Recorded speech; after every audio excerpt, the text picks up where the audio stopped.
what's the most ridiculous argument you've ever had with a coworker?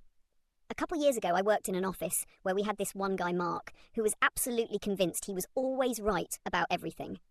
One day, we were prepping for a big presentation, and Mark insisted that the client's logo was blue. I told him, Mark, it's green. I literally have their brand guidelines open right here. He rolled his eyes and said, no, Dan, I've worked with them for years. It's blue. Trust me. I spun my monitor around so he could see the giant green logo on the screen. He squinted at it and said, that's just your screen settings. It's blue on mine. He then called over our manager, Lisa, and said, Lisa, can you please tell Dan the logo is blue? He's about to embarrass us in front of the client. Lisa looked at both of our screens and said, Mark, it's definitely green. It's always been green. Mark shook his head and said, no, you guys are both wrong. I have the client's business card right here. He pulled it out, and I kid you not, the logo was green. I pointed at it and said, Mark, look at your own card. He stared at it for a second, then said, well, maybe they changed it and didn't tell me, but I still think blue looks better.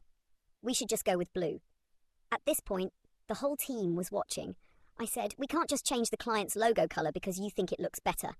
Mark crossed his arms and said, I'm just saying if they want to be taken seriously, they should consider blue. Green is too earthy.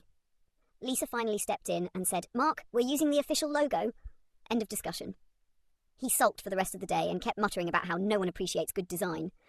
The kicker? When the client came in, they complimented us on how well we matched their brand colours.